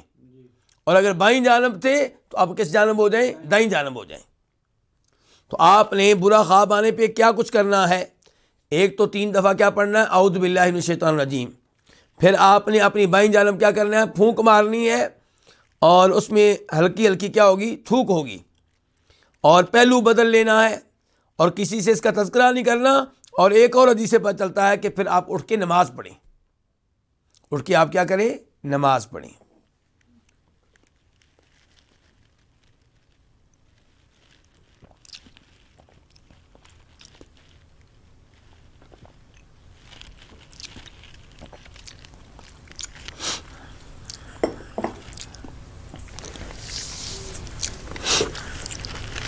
اس کے بعد باب نمبر 4، باب المبشرات، خوشخبری دینے والی چیزیں، خوشخبری دینے والی چیزیں۔ حدیث نمبر 1242، 1242 خا۔ اس حدیث کو روایت کرنے والی امام کون ہے؟ امام بخاری۔ عن ابی ہریرہ رضی اللہ عنہ قال، روایت ہے جناب ابو ہریرہ رضی اللہ تعالیٰ عنہ سے، وہ کہتے ہیں سمعت رسول اللہ صلی اللہ علیہ وسلم یقول، میں نے سنا نبی علیہ الصلوۃ والسلام سے آپ فرما رہے تھے۔ جو فرما رہے تھے کب فرمایا؟ مسلم شریف کی حدیث میں وضاحت آئی ہے کہ اپنی آخری بیماری میں، جس بیماری کے بعد آپ فوت ہو گئے تھے۔ اس حدیث کو روایت کرنے والے صحابی عبداللہ بن عباس ہیں، جس میں یہ وضاحت آئی ہے کہ یہ حدیث آپ نے کب کہی تھی؟ اپنی آخری بیماری میں کہی تھی۔ تو آپ کیا فرما رہے تھے؟ ابو ہریرہ کہتے ہیں آپ کہہ رہے تھے لم یبق من النبوۃ الا المبشرات، کہ نبوت میں سے کچھ باقی نہیں رہا سوائے مبشرات کے، خوشخبری دینے والی چیزوں کے، سوائے خوشخبری دینے والی چیزوں کے۔ قالوا، صحابہ کرام نے کہا ومل مبشرات، یہ کیا چیزیں ہیں خوشخبری دینے والی؟ خوشخبری دینے والی چیزیں کیا ہیں؟ قال، تو آپ نے فرمایا الرؤیا الصالحہ، اچھا خواب، اچھا خواب، سچا خواب۔ تو سچے خواب جو ہیں یہ مبشرات ہیں، خوشخبری دینے والی چیزیں ہیں۔ اور آپ کہہ رہے ہیں نبوت کے بعد اس کے علاوہ کچھ باقی نہیں رہا، یعنی کہ آپ یہ کہنا چاہ رہے ہیں کہ آپ کے نبی بن جانے کے بعد اب نبوت نہیں آئے گی، اب کوئی نبی نہیں آئے گا، البتہ مبشرات ہیں، خوشخبریاں مل جایا کریں گی۔ کس شکل میں؟ خواب کی شکل میں۔ یعنی کہ جیسے نبوت کس کی طرف سے ہے؟ اللہ کی طرف سے، تو ایسے ہی اچھے خواب کس کی طرف سے ہوں گے؟ اللہ کی طرف سے ہوں گے، یعنی کہ اللہ کا فضل ہوں گے۔ اللہ کا کیا ہوں گے؟ فضل ہوں گے، اللہ کی رحمت ہوں گے۔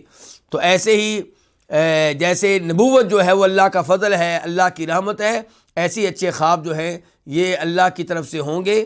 تو یہ چیز ایک باقی رہی ہے کہ ان خوابوں میں ہو سکتا ہے آپ کو کبھی کوئی بات اچھی معلوم ہو جائے اور وہ شریعت کے مطابق ہوگی، یہ ایسا نہیں ہوگا کہ شریعت کے خلاف ہوگی، ایسا نہیں ہے۔ تو ورنہ میں آپ کے بعد، آپ کی نبوت کے بعد اب کوئی اور چیز باقی نہیں رہی۔ اور یہ ذہن میں رہے کہ آپ نے الفاظ کب کہے ہیں؟ جب آپ فوت ہونے والے ہیں، فوت ہونے والے ہیں، تو آپ کہہ رہے ہیں نبوت میں سے کچھ باقی نہیں رہا سوائے مبشرات کے۔ بلکہ سورہ یونس کی آیت نمبر 64 64 لہم البشریٰ فی الحیات الدنیا وفی الآخرہ، اس سے مراد بھی یہیں لیا گیا ہے۔ اس آیت میں اللہ کہہ رہے ہیں لہم البشریٰ، ان کے لیے خوشخبری ہے دنیا کی زندگی میں اور آخرت میں۔ تو اس سے مراد کیا ہے؟ اس سے ایک مراد اچھے خواب ہیں، اس سے ایک مراد کیا ہے؟ اچھے خواب۔ چلیں جی، تو اچھے خواب آنے سے کوئی نبی نہیں بن جائے گا، اس کا مطلب یہ نہیں لینا چاہیے کہ اچھے خواب آئیں، مبشرات آئیں تو اس کا مطلب یہ ہے کہ آپ کو نبوت کا ایک حصہ مل گیا ہے۔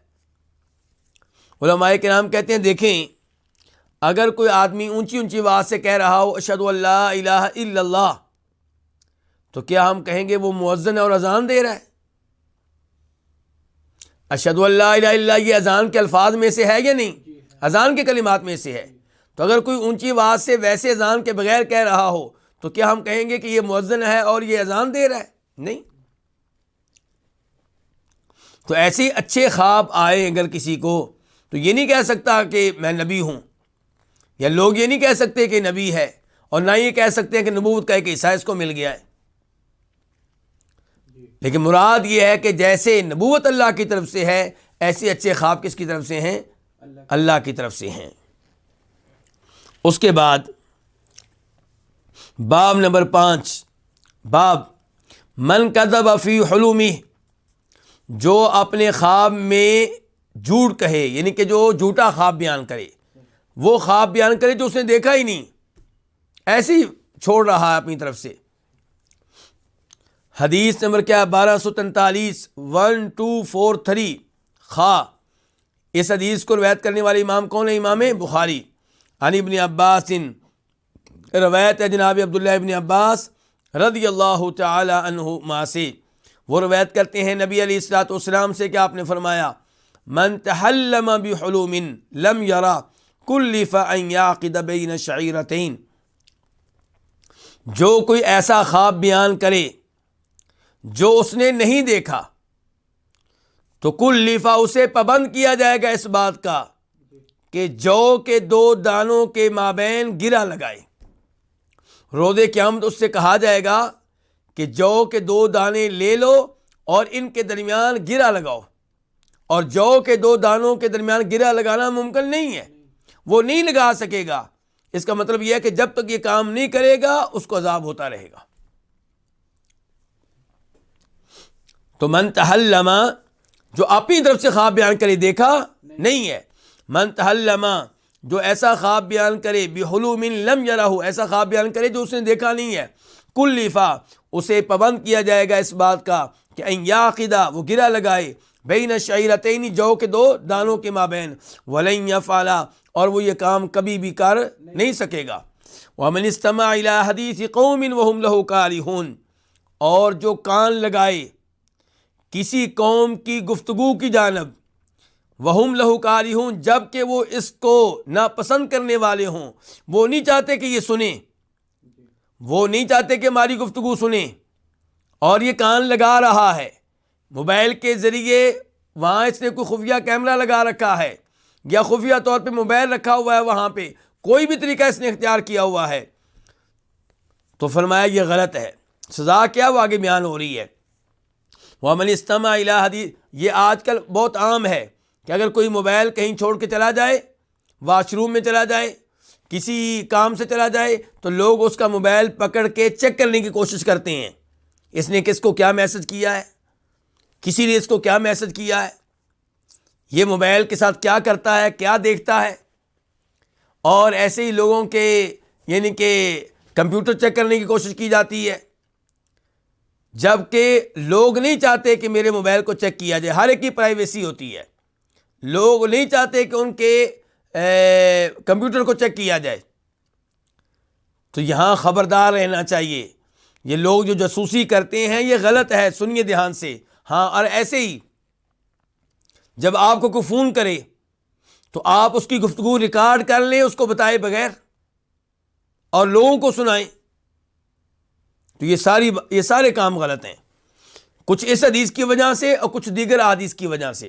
تو ومن استمع الی حدیث قوم، اور جو کان لگائے کسی قوم کی گفتگو کی جانب جب کہ وہ اس کو ناپسند کرنے والے ہوں، او یفرون منہ، یا اس سے بھاگ رہے ہوں، نہیں چاہتے کہ ہماری گفتگو سنیں، صب فی اذنہ العنق، تو اس کے کانوں میں ڈالا جائے گا پگھلا ہوا سیسا۔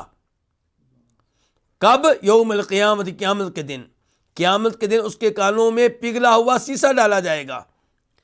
ومن صور صورۃ عذب، اور جس نے کوئی تصویر بنائی اسے عذاب دیا جائے گا۔ وکلف، اور پابند کیا جائے گا، ان ینفخ فیہا، کہ اس میں روح پھونکے، ولیس بنافخ، اور وہ کبھی بھی روح نہیں پھونک سکے گا، یعنی کہ روح پھونک نہیں سکے گا، عذاب ہوتا رہے گا۔ تو تصویر بنانا جرم ہے، تصویر بنانا جائز نہیں ہے، اور اس میں تصویر کس چیز کی آتی ہے؟ جاندار چیزوں کی، جاندار چیزوں کی تصویر بنانا غلط ہے۔ بے جان چیزیں آپ ان کی تصویر بنا سکتی ہیں جن چیزوں میں روح نہیں ہوتی، مسجدوں کی، پہاڑوں کی، گاڑیوں کی بنا سکتی ہیں، لیکن ان عورت کی، مرد کی، جانور کی، پرندے کی تصویر بنائیں گے تو یہ جرم ہے اور اس کی وجہ سے عذاب ہوگا۔ البتہ وہ تصویریں جو کیمروں کے ساتھ بنائی جاتی ہیں اور جو موبائل کے ذریعے بنائی جاتی ہیں، ان کا باقی تصویروں سے فرق ہے۔ ایک تصویر یہ ہے کہ جو آپ اپنے ہاتھ سے بناتے ہیں، کسی کو دیکھ کے اس کی آپ تصویر بناتی ہیں اپنی کسی کاغذ پہ یا کپڑے پہ یا دیوار پہ یا کسی مجسمہ بناتے ہیں، یہ سب اس حدیث میں داخل ہیں۔ لیکن کیمرے کی تصویر یا موبائل کی تصویر، اس میں اختلاف ہے، بچنا بہتر ہے، اس میں اختلاف ہے۔ کیوں؟ کیونکہ موبائل اور کیمرے کی جو تصویر ہے اس کے بارے میں کئی علماء کرام کی رائے ہے کہ یہ تصویر ہے ہی نہیں، یہ تو وہی انسان ہے، تصویر نہیں، خود وہ ہے۔ تصویر یہ ہے کہ کسی کو دیکھ کے آپ بناتے ہیں، وہ اللہ کی مخلوق ہے انسان، اس کو دیکھ کے آپ اس کی طرح کا چہرہ بنا رہے ہیں، اللہ کی نقل کر رہے ہیں۔ لیکن یہ جو کیمرے میں ہے، موبائل میں ہے، یہ تصویر نہیں، یہ خود وہی ہے۔ جیسے آپ شیشے میں کسی کی تصویر دیکھیں، جیسے پانی میں آپ کسی کی تصویر دیکھیں، تو یہ علماء کرام کی رائے ہے۔ کچھ علماء کرام کہتے ہیں نہیں، وہ بھی تصویر، یہ بھی تصویر، وہ بھی غلط، یہ بھی غلط۔ اس لیے کیمرے اور موبائل کی تصویر بناتے ہوئے بھی شوقیہ تصویروں سے بچا جائے، اور جہاں پہ مجبوری ہے یا ضرورت ہے، جیسے تبلیغ کے لیے یہ تصویریں بنتی ہیں، تو ایسے امور کے لیے تو امید ہے کہ انشاءاللہ اس میں کوئی حرج نہیں ہے۔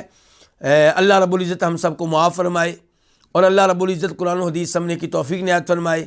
اللہ تعالیٰ آپ سب لوگوں کے رزق میں، آپ سب لوگوں کے علم میں، آپ سب لوگوں کی اولاد میں برکتیں ڈالے، اور اللہ تعالیٰ توحید پہ اور احادیث کے علم پہ ہمیں قائم و دائم رکھے، استقامت دے۔